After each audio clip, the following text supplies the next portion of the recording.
Hola, ¿qué tal? Eh, bueno, no sé si se me escucha bien, espero que sí. Hola, eh, bueno, espero que se me escuche bien. Eh, Hoy voy a hablar sobre el efecto meteorito del principio de no contradicción. Este, Voy a revisar si se me escucha bien. Si Arturo me puedes confirmar si se me escucha bien. Eh, Se me ve bien y todo eso, por favor. Eh, bueno, bueno, ok, entonces empiezo, ¿no? Este, bueno, la idea de hoy va a ser presentar un poco el principio de contradicción, establecer cuál es el posible lugar que tiene en la clínica psicoanalítica. Y bueno, antes que nada voy a hablar de qué es el principio de contradicción, ¿no? Bueno, voy a cerrar acá la ventana. Eh, entonces, ¿qué es el principio de contradicción? En principio, bueno, ustedes saben que el principio de contradicción es algo que establece lógicamente Aristóteles y tiene que ver fundamentalmente con la teoría del lenguaje de Aristóteles. ¿Sí? ¿De dónde viene esa teoría? Bueno, la teoría del lenguaje de Aristóteles en realidad es una respuesta a, a la teoría del lenguaje de los sofistas. Disculpen el tono de hoy, pero bueno, no es mi mejor día, así que nada, no me dio apagada. Y bueno, en fin, la cuestión es esto, ¿no? Las teorías sofísticas del lenguaje parten de... la teoría del lenguaje de Aristóteles es una respuesta a los sofistas. Y podemos decir que si hay algo que escapa a la crítica que hacen los sofistas, ¿no? A la filosofía, tengamos en cuenta que la figura de los sofistas fue nombrada así, los sofistas fueron nombrados como tales por Platón, ¿no? Entonces, bueno, Platón creó la figura del filósofo y también creó la figura de los sofistas. Así que bueno, los sofistas utilizaban el discurso como un instrumento y podríamos decir que creían en la omnipotencia del discurso, ¿no? Em, y toman el discurso bajo la función de la persuasión, omitiendo la función de la transmisión. Es decir, que para los sofistas hablar, para los sofistas hablar es hablar a, no hablar de. Bueno, entonces es Aristóteles el primero en afirmar que el sentido de las palabras no es igual a la naturaleza de las cosas, ¿no? Yo los voy leyendo acá. Hola Ana, gusto tenerte de vuelta de Alejandro. Bueno, gracias Alejandro. Em, bueno, entonces les decía, ¿no? Aristóteles rompe el vínculo entre la palabra y la cosa, entre el logos y el on, ¿no? Logos, discurso, on, ser. Y elabora una teoría de la significación, en donde el lenguaje va al lugar de signo y el ser es aquello significado. Bueno, em, para Aristóteles razonar o definir significa atenerse a generalidades. Todo esto es bueno, estoy presentando para los que llegaron después el principio de no contradicción. Entonces, digamos que todo parece indicar que los sofistas no tenían una concepción de profundidad del lenguaje, es decir, que el lenguaje no podía remitir a algo diferente de sí mismo. El lenguaje constituía para ellos una realidad en sí y no un signo del que habría que averiguar el significado dado. Ahora, para los sofistas entonces no es posible mentir, ¿no? O equivocarse, porque hablar significa decir algo, y al tomar el lenguaje de este modo, hablar es decir algo, y decir algo es decir el ser, y quien dice el ser está en lo cierto. O sea que toda la predicación es tautológica, ¿no? Gorgias, que era un sofista que no se denominaba a sí mismo como sofista, sostuvo, ¿no?, que nada existe, si algo existiera, entonces sería incognoscible, y si fuera cognoscible, de todas maneras sería incomunicable, ¿no?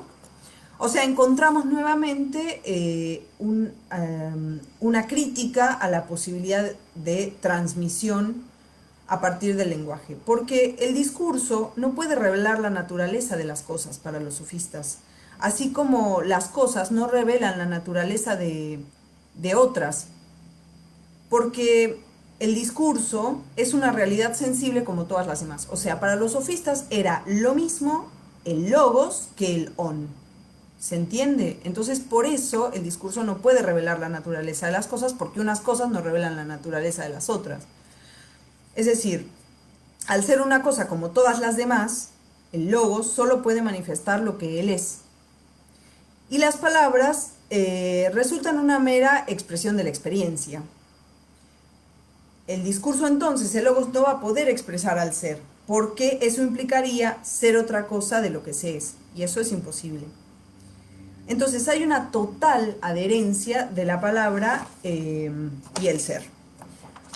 O sea, para concluir, digamos, esta versión del lenguaje, podríamos decir que para algunos sofistas, porque no todos los sofistas pensaban lo mismo, para algunos sofistas el logos es el ser, y para otros es un ser, por lo cual resta incomunicable, porque es igual a la cosa. Así que bueno, la teoría aristotélica del lenguaje, de donde va a partir el principio de no contradicción, es una respuesta a esto. Entonces, sobre la interpretación encontramos que Aristóteles rompe con la igualdad de la naturaleza de las cosas y el lenguaje. Y va a hablar del símbolo, simbolón, ¿no? Entonces dice que el símbolo no tiene ninguna semejanza con la cosa, pero sin embargo nos remite a ella y la significa. Decir que las palabras son símbolos de los estados del alma o de las cosas significa aceptar. Esta frase la tomé de Piero Bang, que tiene un libro sobre, bueno, varios, es un investigador que falleció hace poco, sobre Aristóteles, ¿no? Y dice que aceptar la realidad de un vínculo, es decir, que decir que las palabras son símbolos de los estados del alma, como dice Aristóteles, es aceptar la realidad de un vínculo, pero sobre todo de una distancia. Entonces hay una relación entre la palabra y la cosa, que es una relación no natural, y es una relación siempre problemática. O sea que la palabra para Aristóteles no va a ser un signo como del ser, como el humo del fuego, podríamos decir así. Entonces el símbolo va a ser más y menos que el signo. Es menos porque no hay nada que sea naturalmente un símbolo, o sea, siempre va a ser una convención. Y es más porque exige una intervención del espíritu. Bueno, entonces, o sea, sobre la interpretación, Aristóteles va a distinguir diferentes planos del esto que puede ser significativo, ¿no? Del lenguaje como algo que significa. Va a hablar, por ejemplo, sobre la plegaria, sobre la ficción y sobre la proposición, ¿no? Entre otras. Tanto la plegaria como la ficción tienen un vínculo en tanto en cuanto no pueden, digamos, no puede decirse de ellas que se afirma o se niega algo. O sea, no se puede decir que, por ejemplo, decir lo ficticio sea contradictorio. Podemos significar lo ficticio, por ejemplo, si yo digo mangrejo, ¿no? Que sería una combinación entre manglar y cangrejo. Eso puede tener un significado. Y no es ni verdadero ni falso. Lo único que puede ser verdadero o falso es la proposición.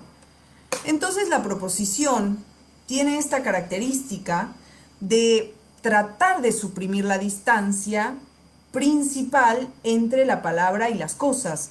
Podríamos decir que el tiempo 1 es la separación de la cosa a la palabra, el tiempo 2 es significarlas, ¿no? Y el tiempo 3 es tender a suprimir la distancia establecida entre la palabra y la cosa. Ok, entonces, como Aristóteles no es un boludo, es el maestro, esta girita es el maestro, él va a saber que el uso del lenguaje no revela las cosas, ¿no? O sea, tiende a suprimirlas, nos dice por dónde ir, pero jamás llega a ellas, ¿no? Entonces, el logos es principalmente, o sea, el discurso, el lenguaje, es producto del ente humano, es el órgano del comercio entre los hombres. Y digo, bajo ningún aspecto es revelador, ¿no? Entonces, piénsenlo de esta manera. Es preciso que las cosas estén veladas, porque si se mostrasen tal cual son, entonces no habría necesidad de discurso. Eso ya lo sabía Aristóteles. Por eso es el maestro. Bueno, entonces, bueno, después, o sea, la cuestión acá es que el problema va a quedar resuelto si se pudiera establecer una correspondencia biunívoca entre las palabras y las cosas, ¿no? Pero esta correspondencia resulta imposible, dado que las cosas son infinitas, mientras que las palabras son limitadas en número. Por consiguiente, es inevitable que varias cosas sean significadas por un solo nombre. Ahora, la cuestión que aparece es cómo lidiar con la multiplicidad de significaciones que una palabra pudiera tener. O sea, que ya se dio cuenta que una palabra tenía multiplicidad de significaciones, ¿no? Que significa varias cosas, ¿no? Pero a la vez designa algo general. O sea que la exigencia de significación que una palabra signifique, y esto va a ser importante para el principio de no contradicción, es exigencia de unidad en la significación, ¿no? En el fondo. O sea que una palabra, por una parte, significa varias cosas. Todo simbolón, por ejemplo, caballo, significa un sinnúmero, una pluralidad indefinida de caballos. Y por el otro lado designa algo general, que va a ser el lugar de la esencia, ¿no? La esencia es lo general. No voy a desarrollar esto, pero lo interesante de Aristóteles es que va a introducir la posibilidad de hablar de la esencia en términos accidentales. O sea, la introducción de la contingencia en lo que hasta entonces solamente era designado por lo general, por la necesidad. Bueno, eso es interesantísimo, pero no creo llegar hoy. La cuestión entonces es esta, que Aristóteles dice en el libro Capa de la Metafísica que, por ejemplo, no significar una sola cosa es no significar nada en absoluto. O sea, se encuentra con la problemática de que hay una multiplicidad de significados, ¿no? De significados, y hay una multiplicidad de significación. Entonces, como las palabras, se da cuenta que si no significan una sola cosa, o sea, esta exigencia unívoca de significado, entonces no significan nada. Y bueno, ahí va a estar el asunto, ¿no? El agujero. Aristóteles principalmente nos plantea agujeros, porque además se lo conoce como el padre de la metafísica, pero les quiero decir que no fundó nada de la metafísica, porque lo único que nos hizo fue, digo, me voy un poco por las ramas, pero él va a hablar de la multiplicidad de los sentidos del ser, por ejemplo, y después no va a haber un género del ser, ¿no? Bueno, en fin, la cuestión es esta, ¿no? O sea, que el principio de no contradicción se va a insertar acá, en esta teoría que tiene él del lenguaje, y en el simbolón como una convención, que va a dar cuenta de un nacimiento también del proyecto ontológico. Y va a decir en la metafísica que no puede ser demostrado. O sea, el principio de contradicción no puede ser demostrado. Es el fundamento de toda demostración. Sin embargo, va a decir, bueno, ya que hay refutadores del mismo, vamos a refutar a sus negadores, ¿no? Entonces, en nombre del principio de contradicción, se objeta a los adversarios que lo niegan. Bueno, entonces, primero que nada, como decía anteriormente, va a haber algo, a ver, voy a ir leyendo lo que dicen ustedes. Buenas noches, colegas. Bueno, entonces, esto que les decía. Primero que nada, la convención. O sea, la convención es también otro asunto, pues bueno, que nos plantea un agujero. No sé, hoy se ve que yo ando medio con el rollo del agujero, pero esa es la cuestión del principio de no contradicción. Entonces, el recurso a la convención del símbolon no excluye la universalidad de esta convención, pero no la explica tampoco. Lo convencional nunca es universal más que por accidente. Y ahí va a ser la cuestión de la esencia. Porque, fíjense, el principio ontológico de identidad y la exigencia lingüística de unidad en la significación se van a confundir. A esto vamos a llegar, bueno, cuando se estudia Aristóteles, ¿no? Nosotros hoy vamos a estudiar un poco más bien, o qué sé yo, hoy voy a plantear más bien la cuestión para el psicoanálisis lacaniano. Ahora les voy a desarrollar el principio de no contradicción, tal como lo propone Aristóteles, o más bien como le responde a los refutadores de tal principio, que no se tendría que demostrar.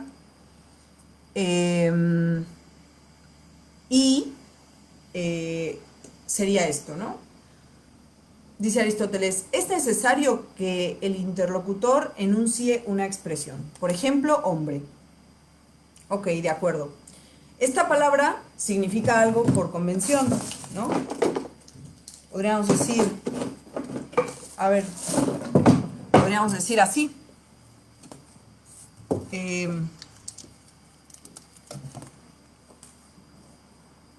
Podríamos decir así, ¿no? Hombre, no sé si se ve bien, no se ve bien. Bueno, se los cuento entonces. Si es necesario, después uso el pizarrón. Entonces, digamos que el interlocutor enuncia una expresión, hombre, y esto significa algo por convención. Ahora, lo que significa se tiene que explicar, se tiene que expresar con una definición, dice Aristóteles. ¿Con qué definición? Bueno, animal racional. Ahora, si algo es hombre, entonces es animal racional. La definición establece una relación entre sus dos términos, por convención, como dijimos. Ahora, no es posible que algo sea hombre y no sea un animal racional. Esto es una necesidad. Ahora, si reemplazamos hombre por animal racional, entonces podemos decir, dada lo que afirmamos en el punto anterior, no es posible que algo sea hombre y no sea hombre. No es posible que algo sea hombre y no sea animal racional. O sea, cada vez que yo tomo la palabra, por convención, tengo que establecer que tiene un significado, dice Aristóteles. Y si yo no me quiero atener a esto, a esta convención, entonces no hay posibilidades de nada, de establecer ninguna ley. Es decir, que sintácticamente hablando, el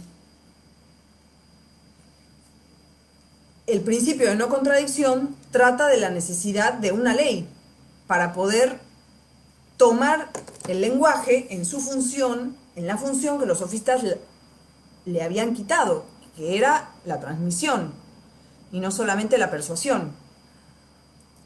Y semánticamente hablando, si se dice que la expresión X significa algo y también su negación, se muestra que no hay un significado determinado, ¿no? Entonces, bueno, esto a nosotros nos aprieta bastante como analistas porque Freud, en la interpretación de los sueños, capítulo 7, si no me equivoco, afirma que en el inconsciente no hay contradicción. Ahora bien, para Lacan no es tan sencillo, no es tan sencillo esto. Tienen el seminario Le Nom du Perrin, por ejemplo, en donde Lacan se aboca al estudio de Aristóteles, estudio de la lógica. Por poner un ejemplo, Lacan es aristotélico, de pura cepa, me atrevería a decir. Entonces, fíjense, vamos a escribir el principio de no contradicción. De esta manera, porque ahí va a estar la cuestión. Espero que ahora sí se vea.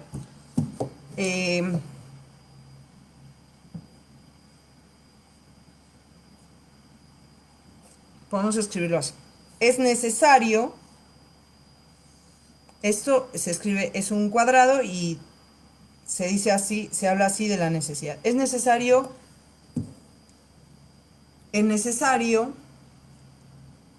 negar que.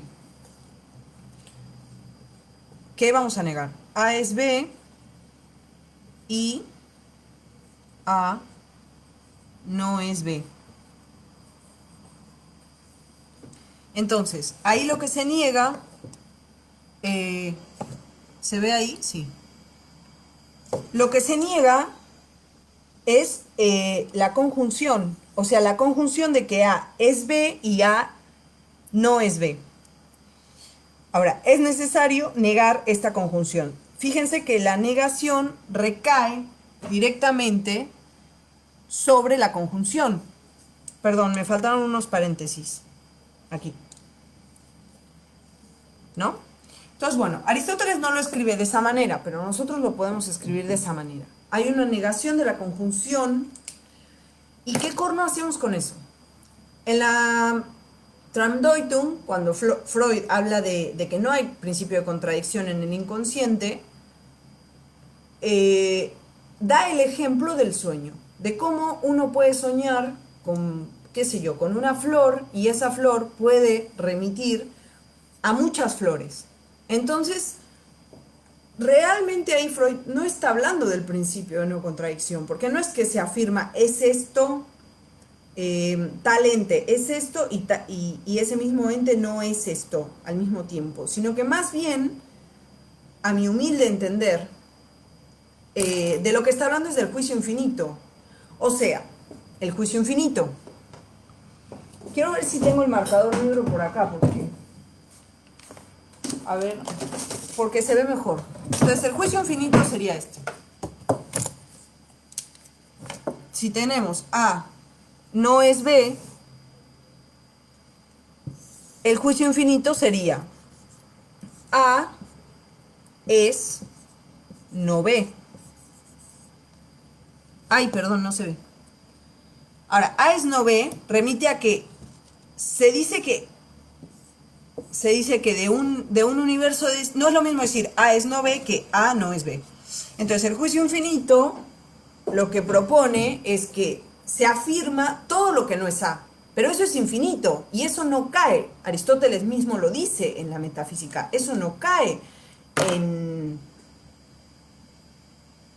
Es una entidad que no cae dentro de la contradicción, ¿no? No es posible a eso, si yo digo, yo soy no rosa, puedo ser cualquier otro color, ¿no? Y en el ejemplo del sueño de Freud dice, puede ser cualquier flor, ¿no? Es infinito, a eso no se le puede, de eso no se puede predicar la no contradicción. Ahora, lo que a mí me resulta como un efecto meteorito, y por eso le puse el título a la conversación de hoy, es cómo situar el principio de no contradicción. Mi impresión es que Lacan no desestima tan rápidamente el principio de no contradicción. En el seminario 21 lo trabaja varias veces, en el seminario 25 también. En el seminario 25, por ejemplo, dice que el peso del analista es establecer lo verdadero y lo falso, ¿no? En tanto retor. Retor se le decía a los retóricos. Eh, bueno, es enigmática esa frase, pero voy a trabajar hoy un poquito más lo que dice en el seminario 21, ¿no? Entonces, por ejemplo, en el seminario 21, Lenon Duperrin habla del principio de no contradicción y les voy a leer la cita, espero no aburrirlos con esto. Y dice, es verdad que es, por ejemplo, página 58 de la versión de Staffordla en PDF. A ver, ya les digo el número de la clase, porque hay que citar bien. 19 de febrero del 74. Entonces, ahí Lacan está trabajando la lógica modal. Lo necesario, lo posible, lo contingente y lo imposible. Hoy hablaba de esto con un amigo, con mi amigo Carlos Gómez Camarena, que no sé si estará por ahí.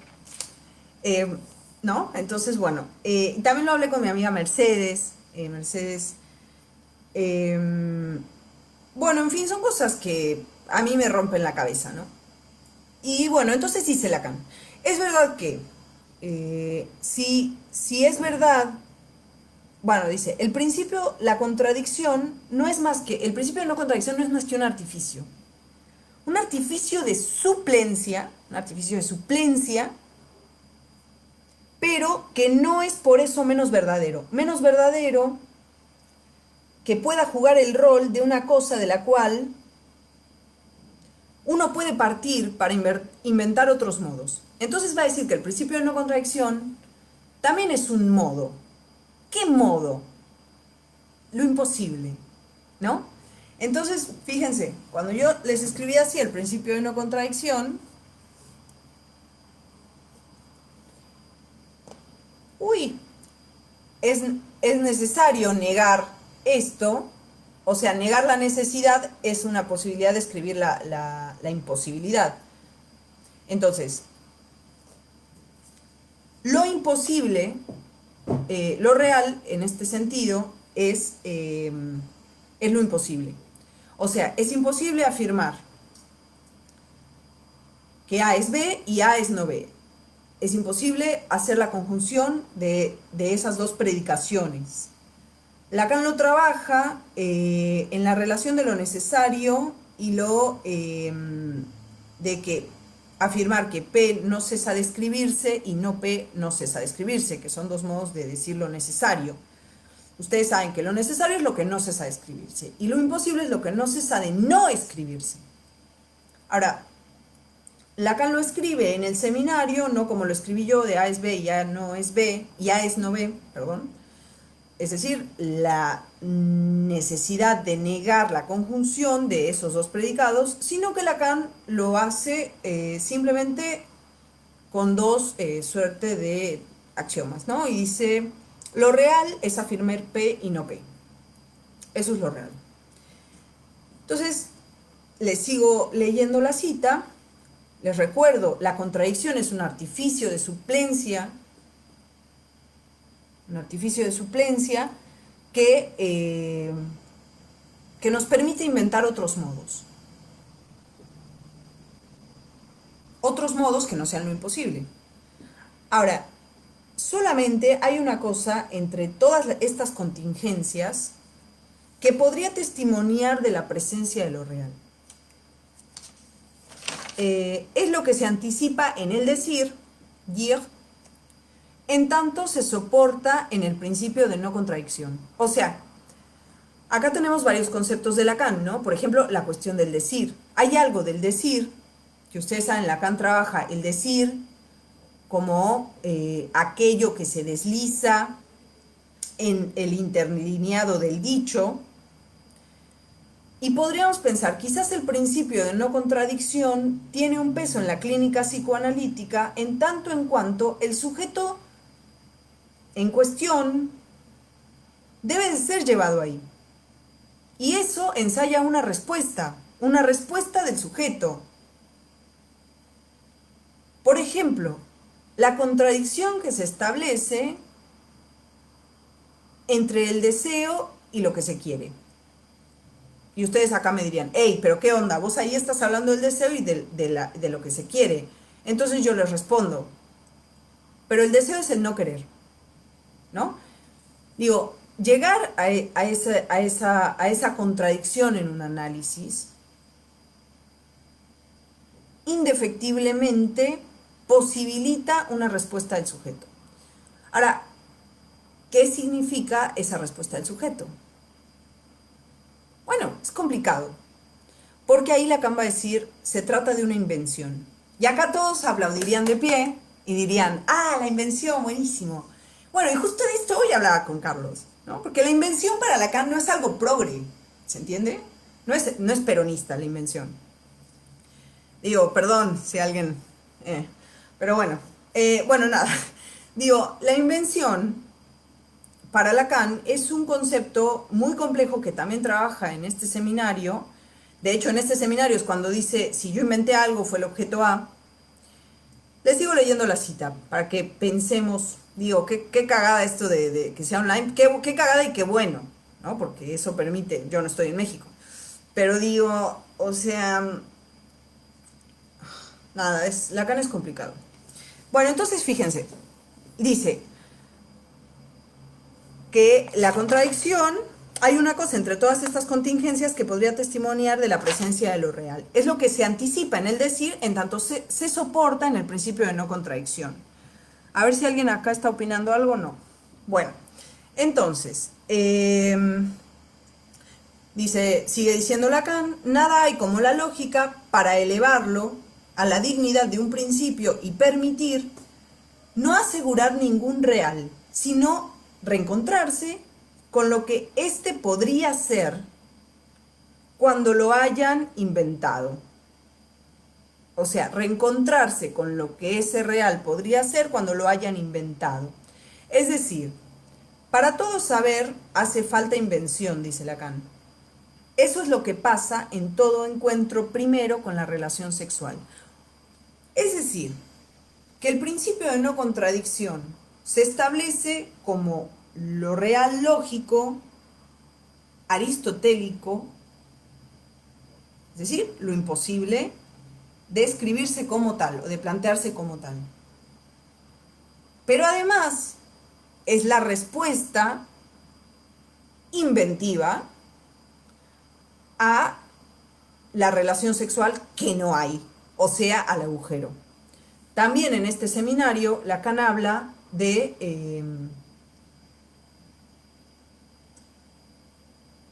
esto, de que la relación sexual no se puede escribir y que ahí se inventa una relación, ¿no? Se puede inventar una relación. Ahora, ¿qué es lo que se inventa? Nada, me estoy viendo en la cámara como chueca, pero bueno, hoy me veo chueca, me veo contradictoria. ¿Qué es lo que se inventa? Se inventa una relación donde no la hay. O se inventa un algoritmo, o se inventa un misticismo, ¿no? Fíjense, hoy estaba trabajando con mi amigo Carlos Gómez Camarena un texto de Koyev, en donde dice, Koyev, pone en el mismo lugar, o sea, podríamos decir, ahí es donde se llega a un límite, a una aporía. ¿Qué es aporía? Falta de camino, donde ya se llega a lo imposible, o más bien no se llega, se parte de ahí, hay que partir de lo imposible. Hay que llevar al sujeto, acompañarlo, acompasar la angustia que supone ver, como dice Lacan, el borde del agujero, ¿no? De lo imposible, de lo real. Y de ahí se pueden escribir, como dice Lacan, otros modos, ¿no? Lo posible, bueno, lo contingente, si bien nos va, la contingencia, si bien nos va. Entonces, Koyev dice que cuando uno se topa con el límite, ¿no?, del discurso, nos vemos obligados a superarlo mediante un silencio místico, estático, algorítmico, sonoro o de otro tipo, ¿no? Entonces, Digo, cuando uno se topa con este orden de cosas, puede pasar cualquier cosa. Es decir, pero para Lacan, es mi impresión, es importante que el sujeto pueda leerse en esta contradicción entre el infierno que supone que el deseo sea lo que no quiere. El infierno para el yo, podríamos decir. ¿El infierno para quién? El infierno para el yo. O el infierno para los padres, ¿no? Ahora, dice, les termino de leer otra partecita. ¿Cuánto tiempo llevo aquí? ¿Dónde dice? ¿Dónde dice? Ah, 35 minutos. Bueno, dice, lo que la lógica llegó a lucubrar no fue por atenerse a esto, que entre P y no P hay que elegir. No es que hay que elegir entre P y no P. Y que caminando según la vena del principio de contradicción llegaremos a salir de él en cuanto al saber. Lo importante, lo que constituye lo real, es que por la lógica pasa algo que demuestra no que a la vez P y no P sean falsos, sino que ni uno ni otro pueden ser verificados lógicamente de ninguna manera. Tal es el punto de partida. El punto sobre... O sea, tal es el punto de partida. Tal debe ser el punto de partida. Acuérdense que los discursos, tal como Lacan los propone, parten de lo real. Así que bueno, excelente explicación y dominio del tema, me encantó. Bueno, lo único que no pude dominar hoy es mi imagen. Hay algo de mi imagen que hoy se me desdobla. Pero bueno, nada, esa es la cuestión. Ok, bueno, nada, los escucho. Preguntas, comentarios, etcétera. Ah, ¿podrías hablar más de eso, de que el deseo es lo que no se quiere? Bueno, sí, digamos, ¿qué decir de ello? A ver, ahorita te contesto, Aisha. Dice, sí, sí, ese principio de no contradicción funciona como suplencia de la no relación. Es importante como en los seminarios 18 y 19,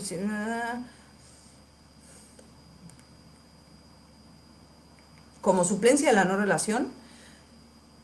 No, no considero eso, o capaz te expresaste mal, Lina, porque la cuestión no es que, fíjense lo que dice, es un artificio de suplencia, no es que es la suplencia, el principio de no contradicción no es la suplencia de la no relación, al contrario, la no relación, que es enfrentarse con el agujero de esa no relación, o sea, el principio de no contradicción en lógica es lo que para Lacan sería la inexistencia de relación sexual. No es que el principio de no contradicción viene a suplir la ausencia de no relación, sino que más bien da cuenta de que no se puede escribir una relación en la cual se afirme A es B y A no es B. ¿Podrías hablar más de eso? Que el deseo es lo que no se quiere. Ok, bien, Aisha. Aisha, Lacan plantea que el deseo es lo que no se quiere. Es decir, esto es lo que Freud diría en sus términos, hoy lo pensaba, ¿no? La solución de compromiso. Cuando se plantea, ¿no? Cuando se plantea una demanda en análisis,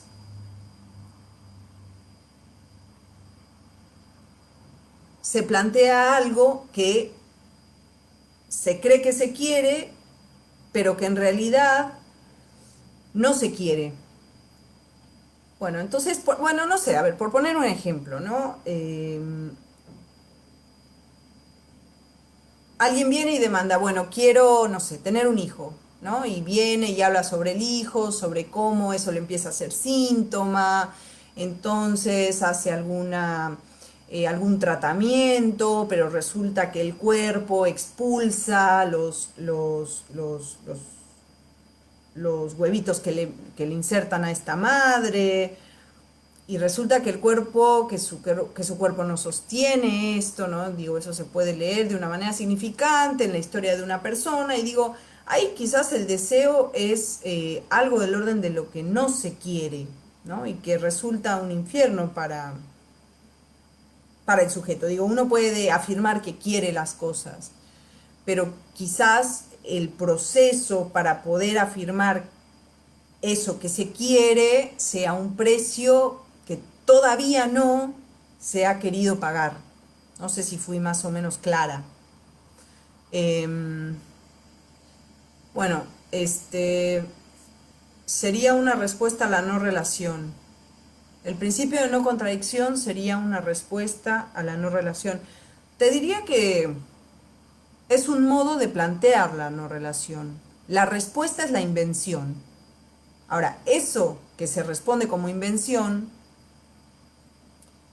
no es necesariamente, no sé, el retrato del artista adolescente de Joyce.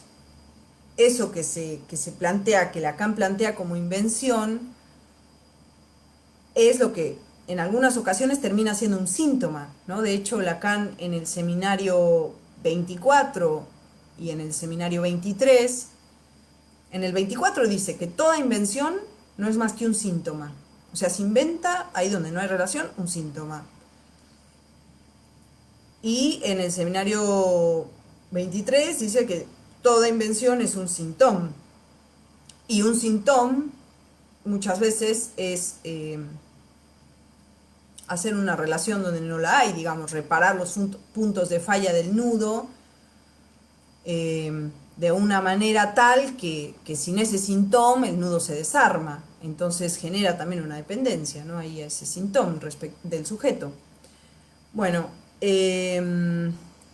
a ver, ¿hay relación del principio de no contradicción con el síntoma? Sí, lo acabo de decir. Mercedes y Barlín. A ver, primero Andrea, ¿en la asociación libre se aplica el juicio infinito? ¿O hay algo del inconsciente que no se infinitiza a nivel palabras? Ah, qué interesante. Mira, André, a mí lo que se me ocurre es que sí, que en la asociación libre, uno como analista diga todo lo que se le ocurra, ¿no? Total, hay juicio infinito. Pero ahí es donde hay que pescar al sujeto y decir, ah, pero usted dijo esto y dijo esto. ¿Cómo puede ser? ¿No? Me pasó hoy digamos, mientras estaba trabajando, ¿no? Una paciente me relataba algo y me decía, no, porque yo me cuido mucho de no hacer tal y tal cosa en determinado sitio. Y le digo, ah, pero ¿y cómo no te cuidas de hacer esas cosas en este otro sitio? ¿No? Y ahí el sujeto se queda sorprendido, ¿no? Dividido entre una afirmación y la otra. A ver, ¿qué dice Mercedes? O sea, Andrea, para responderte concretamente, la asociación libre sería jugar como si eso fuera algo del orden del juicio infinito. Pero ahí el analista, como dice Lacan en el seminario El momento de concluir, tiene que ser el peso de lo verdadero y lo falso. O sea, hay algo en la teoría del lenguaje, que no es nada más de Aristóteles, y en la filosofía también, que supone que no todo puede ser afirmado o negado, sino nada más aquello que estatuye una proposición o un juicio, ¿no? Ahora, ahí es donde el analista cobra peso, donde tiene que interpretar, donde hace un corte. Mercedes, el objeto del deseo concierne a la causa, no es ubicable, está en pérdida, es un agujero como claramente hacía referencia. Sí, sí. Sí, tenés razón, no lo había pensado, claro. Sí, o sea, ahí Lacan va a decir, bueno, es que Lacan es Lacan, ¿no? Entonces uno podría decir, uno como mortal lo que inventa es un síntoma. Lacan inventó el objeto A, pero bueno, él es Lacan. Si Aristóteles es el maestro extagirita, Lacan es el maestro francés, ¿no? Por lo menos para mí. Este, bueno, Alexandra Díaz pregunta, y ahí en esa sorpresa del sujeto ante la contradicción que emerge. Bueno, me parece que el sujeto está obligado a responder. Digo, ¿qué emerge? Como decía Koyev, el maestro de Lacan, hoy estoy con el tema maestros. Como decía Koyev con el tema de Lacan, como decía Koyev, ahí lo que emerge es, bueno, un algoritmo, eh, un silencio místico, ¿no? O sea, puede emerger cualquier cosa. Digo, también puede de ahí salir un matema, ¿no? O un poema, qué sé yo. Y podría ser que el síntoma sea el objeto, pero no sé, no sé. Pero bueno, fíjense que es interesante lo que dice Mercedes, porque ella dice ahí, bueno, ahí Lacan lo que está afirmando de sí mismo es que ahí él lo que inventa es un agujero. Y sí, podríamos decir, nos agujerea todo el tiempo leerlo, por lo menos. Bueno, no sé, alguna cosita más o si no yo iría cerrando. A ver, si el deseo se quisiera, cabría en la palabra misma. Ah, perfecto, tal cual, sí, tal cual. Sin embargo, hay algo imposible de apalabrar ahí. El deseo pasa por los desfiladeros de la necesidad. Por eso seguro que eso que desea no es. Em, el deseo, dice Lacan al principio de sus seminarios, está articulado, pero no es articulable. Es lo que planteaba hace un rato yo cuando les decía si el lenguaje, eh, ¿cómo les decía? Si el lenguaje fuera revelador, o sea, si las palabras revelaran algo, entonces no haría falta hablar, ni siquiera. Rocío, ¿consideras que por medio de la formalización de la lógica modal, la transmisión del psicoanálisis en la universidad puede ser más amable y no tener que recibir respuestas como, si quieres saber cómo se hace una escansión, tenés que ir a análisis? Vaya, pues, Rocío, realmente lamento que hayas recibido, no sé si tú o alguien que conozcas esa respuesta. Yo soy docente universitaria y no me atrevería a hacer eso con ningún estudiante, pero eh, considero que, bueno, yo soy docente universitaria y doy clases de filosofía. Lo que pasa es que dar en la universidad Lacan es un poco complicado, pero bueno, es un desafío también, ¿no? Transmitir siempre es un desafío. Eh, Considero que hay que estudiar más lógica, que los psicoanalistas tenemos que estudiar más lógica, eso sí considero. Con algoritmo te refieres a una suerte de jugo de las memorias inconscientes, a juego de las memorias inconscientes. No, no, no. Con algoritmo me refería a, eh, una fórmula, alguien que establece o que escribe una fórmula física, ¿no?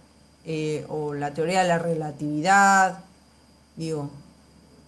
eh, es decir, cuando uno se enfrenta con el principio de no contradicción, puede emerger algo al orden de una producción del sujeto, de una elección del sujeto, un síntoma, ¿no? Que es un modo también de elegir y no elegir al mismo tiempo, ¿no? Digo, también el síntoma se presenta como una contradicción. Es eh, el síntoma es una contradicción. Pero bueno, hay algo ahí que da para leer, o sea, es decir, yo diría que si Freud desestima el principio o dice, no sé si Freud lo desestima, él dice en el inconsciente no hay principio, no rige el principio de no contradicción. Eh, bueno, podría uno decir, eso es discutible, eh, porque si el inconsciente está estructurado como un lenguaje, entonces, en principio, no se pueden decir, si uno lo articula, las dos cosas al mismo tiempo, ok, se dicen a destiempo, pero hay algo ahí en el inconsciente que se dice, digo, no rige en qué sentido, porque quien habla, quien está en una posición en relación al lenguaje, sintácticamente para hablar, se basa en el principio de no contradicción. Es complicado. La cuestión sería poder leer, que el sujeto se pueda leer en ese principio de no contradicción que porta en su síntoma. ¿Puedes dar un ejemplo de no contradicción? Ah, sí, ahora, nada más lo que quiero decir es que yo hablé todo el tiempo del principio de no contradicción, porque así lo llama Aristóteles, pero es lo mismo decir de no contradicción o de contradicción. Un ejemplo del principio, eh, bueno, se puede pensar en cualquier síntoma, ¿no? Un niño que quiere que su madre lo quiera, pero cada vez que tiene que hacer la tarea, revolea las cosas y se convierte en dinosaurio y termina enojando a la madre y termina siendo rechazado por la madre, ¿no? Es una contradicción porque él no quiere que la madre lo rechace, pero tampoco logra encontrar una manera de dejar de hacerlo.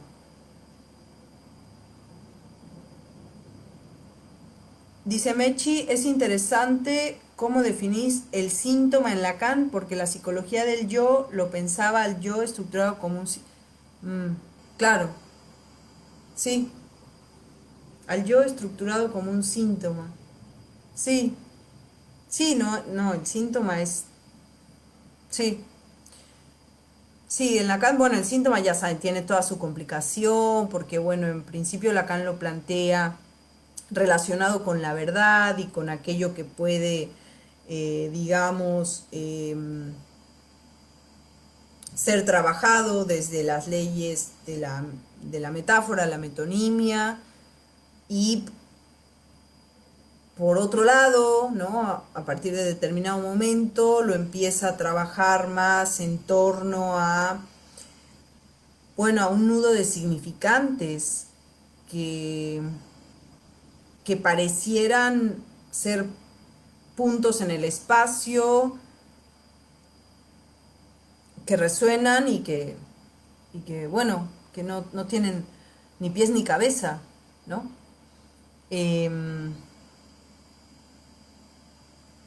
El síntoma está en relación del niño, está en la relación del niño con la madre como interior, algo interior al sujeto, a eso me refiero. Como algo interior al sujeto. No, no, Mechi, ahí me fui. Pero sería, el deseo al ser conflicto está bajo el principio de no contradicción. El síntoma está en la relación del niño con la madre. Sí, me parece que sí, que ahí el síntoma del niño establece una relación con la madre para tener un lugar que parece un no lugar, pero que a la vez es un lugar. El deseo, al ser un conflicto, está bajo el principio de contradicción. No, me parece que ahí el deseo, hoy lo hablaba con Carlos y la verdad les cuento que no me acuerdo ni dónde lo leí, porque leo tantas cosas que ya luego ni me acuerdo dónde, pero leía, no me acuerdo dónde o cómo me salió esta idea, si era mía o la leí en alguien. Digo, me pregunto si, de quién la leí porque yo no leo a muchos psicoanalistas, ¿no? Pero era esta cuestión, o sea, más que a Lacan. Pero decía esto como que en Lacan, bueno, no importa quién, como dice, el otro día leía un poema que decía, las palabras no importa quién las dice o cuándo las dice, sino dónde resuenan. Y me encantó esa frase. Digo, porque a veces en análisis a uno le interpretan algo, ¿no? Es su analista, o a veces una amiga, o a veces un novio o un exnovio, o uno como analista hace una interpretación que tiene lugar años después, meses después. Es decir, ¿dónde resuenan? ¿No? Bueno, entonces me fui por las ramas. El deseo no es algo positivo en Lacan. El deseo tiene una potencia negatriz para Lacan. Es decir, en el sentido en el que se inscribe como una falta Entonces, es a partir de esa falta, de esa potencia negatriz, que se vuelve una afirmación continua y constante, ¿no? Como dice Freud, el deseo es indestructible, y eso es así. El otro día le decía, ¿cómo era? O sea, por ejemplo, cuando hablamos en términos de la inhibición, que ayer di un seminario bueno, se hablaba de la inhibición. O sea, el deseo nunca está inhibido. El que está inhibido es el yo. ¿Se entiende? O sea, el deseo es, falta todo el tiempo. Digamos, es esa marca de la falta que es indestructible y que va. Ahora, ahí hay otras cuestiones, ¿no? Ahí está el conflicto, ahí entra el conflicto. Después la inhibición del yo y todo esto. A ver, hola, buenas noches. ¿Dónde podemos encontrar más de su trabajo, ya que resulta muy interesante cómo relacionó Aristóteles Lacan desde la lógica y no desde el significado significante como lo haría la mayoría con Saussure? Elizabeth, mira, justo hoy saqué de las redes un trabajo donde había escrito sobre esto porque tenía una falla y bueno, pues nada, no me gustó, pero no sé, bueno, tengo academia.edu donde tengo algunas cosas escritas. Si cualquier cosa, escríbeme por inbox y cualquier cosa después te lo mando escrito si te interesa. Así que bueno, no es interior. Mechi, no sé, se me perdió ese rollo con el deseo de lo interior y exterior y el síntoma. Em, Podríamos decir que el inconsciente en sí es un principio de no contradicción. Es un principio, no sé, no sé.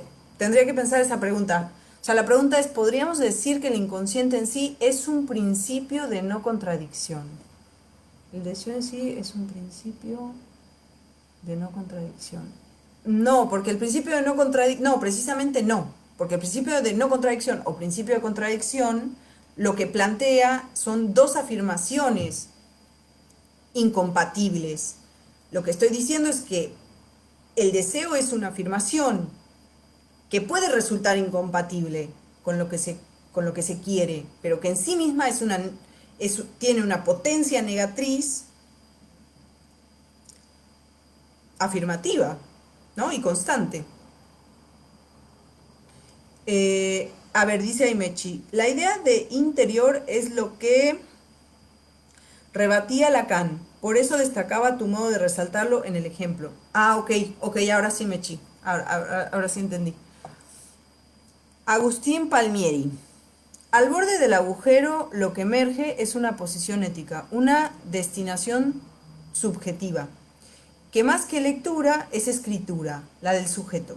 Y podría ser pensada también como una variante del gozo, una variante de dicha sustancia infinita. Bueno, al borde del agujero puede haber algo del orden de, yo lo hablaba con Mercedes, puede haber algo, cuando el sujeto puede leer algo ahí, ¿no? En ese borde del agujero, puede haber algo del orden de, no quiero decirlo mal, ¿no? Pero algo del orden de la rectificación gramatical de la pulsión, por ejemplo. Es decir, ahí donde se establecía amar, ser amado, pegar, ser pegado, se puede hacer una rectificación que no implique una reciprocidad, por ejemplo. Re buena, sí, ¿de dónde resuena? Bueno, es un poema de una chilena. A ver, ahí salió Carlos Gómez Cabanena. Pensaba en los tres tipos de equívocos de los que habla Lacan en L'Étourdi. Homofónico, gramatical y lógico. ¡Ay, qué interesante! ¿Cómo articularías esto con el principio de no contradicción? ¿Son esos lugares los límites del lenguaje donde hay aporías, donde se puede, donde se puede hacer una invención? ¿Eso indica algo sobre la interpretación? Los equívocos de los que le habla acá. ¿Cómo articularías esto con el principio de no contradicción? ¿Son estos lugares donde hay aporías? Ok, bueno, me parece que te diría que en el lógico, no sé si en el homofónico, desde luego que en el gramatical. En el homofónico, bueno, yo ya sabes que soy medio reacia a la cuestión de la poesía. De hecho, la estoy investigando actualmente, ¿no? La función poética en los últimos seminarios de Lacan. Soy medio reacia a eso todavía, ¿no? Pero, pero de lógico seguro que sí. El equívoco lógico, porque digo, esto es lo que dice Lacan, ¿no? Se lo repito, la contradicción no es, a fin de cuentas, más que un artificio de suplencia para inventar otros modos. Entonces, ahí, y después dice, la lógica es el más bello, la lógica dice cosas hermosas, ¿no? Dice, la lógica es el más bello, la más bella herramienta para saber algo del inconsciente, ¿no? Digo, y ahí hay varias lógicas, porque fíjense que Lacan está tomando la lógica proposicional, ¿no? Aristotélica, y le está introduciendo la lógica modal, que también la lógica, Aristóteles inventó la lógica modal también. Y ahí después va a empezar a establecer algo sobre la lógica nodal, pero bueno, nos vamos al diablo con eso. Sí, podría ser, Héctor. ¿Cuál es el nombre de la chilena que citaste en el poema? Ay, no, lo tengo en mi habitación, no lo sé. Pero no importa, porque lo importante es que resuene la palabra, no importa quién la escribió. No, cualquier cosa después me escribes y te digo. Me lo regaló, es un libro que me regaló un amigo chileno, precisamente escritor, eh, y me dijo, esto te va a gustar. Y sí, mis amigos saben lo que me gusta. Qué sé yo. Digo, Carlos, está interesante lo que dices, o sea, para seguir pensando. O sea, lo voy a revisar. De hecho, Leturdit lo tengo que trabajar en breve, así que lo voy a volver a revisar, pensado en este orden de cosas, ¿no? No, precisamente invención como creación, no. Ya, y acá con esto cierro. Eh, Porque me cierran la cervecería, no es cierto. No. Interesante que tú, Héctor, lo que dices, porque fíjense cómo lo plantea Lacan. En esta clase que les digo, que espero haberles dado el número de clases, si se las di, dice, el inconsciente no descubre nada. Pues no hay nada que descubrir. No hay nada que descubrir en lo real, ya que ahí hay un agujero. Bueno, y ahí está el orden de la invención. Pero digo, la creación no es lo mismo que la invención, porque la creación siempre va más de la mano de la creencia, de aquello en lo que se cree.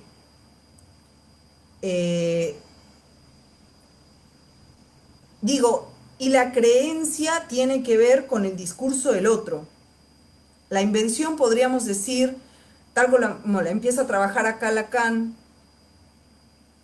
es algo del orden de lo que Aristóteles llamaba aquello a lo que la generalidad no llega, la generalidad del lenguaje no llega, que es, voy a decirlo así, aunque suene medio milleriano, pero no es milleriano, digo, Lacan lo trabaja así, Aristóteles también, y es la singularidad, ¿no? O sea, la ciencia, la episteme, no alcanza lo singular, y hay algo de la invención que, bueno, que da cuenta un poco de eso, ¿no? Sería por qué el síntoma no puede ser o no queda absorbido completamente por las leyes de metáfora y de metonimia, ¿no? Aunque pueda ser trabajado así, pero no del todo, digamos. Hay algo ahí también de un significante, ¿no? Ese uno que resuena y que a la vez es muchos y que a la vez es uno. Bueno, en fin.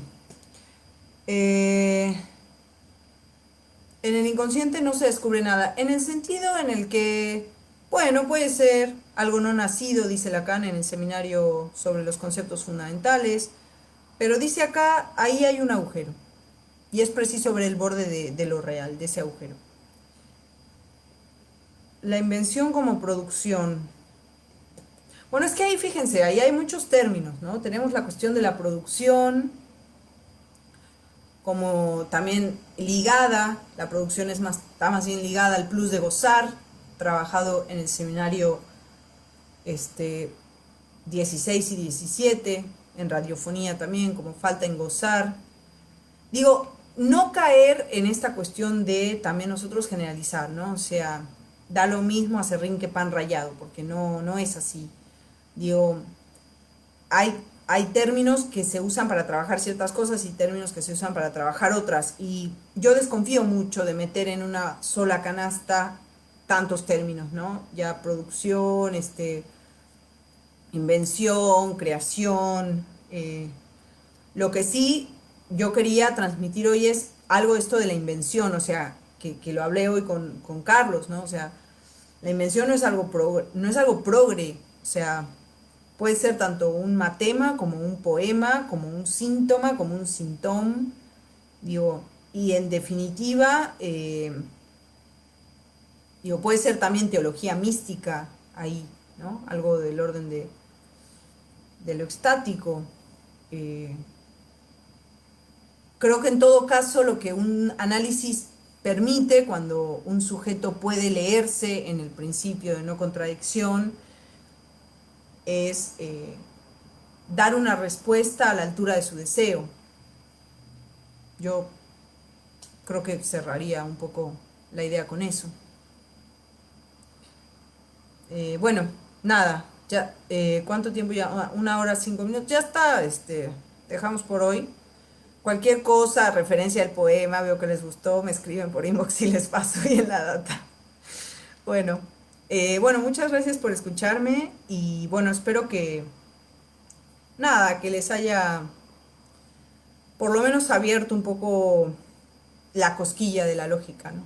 Eh, o, o qué sé yo. Bueno, muchas gracias. Chao.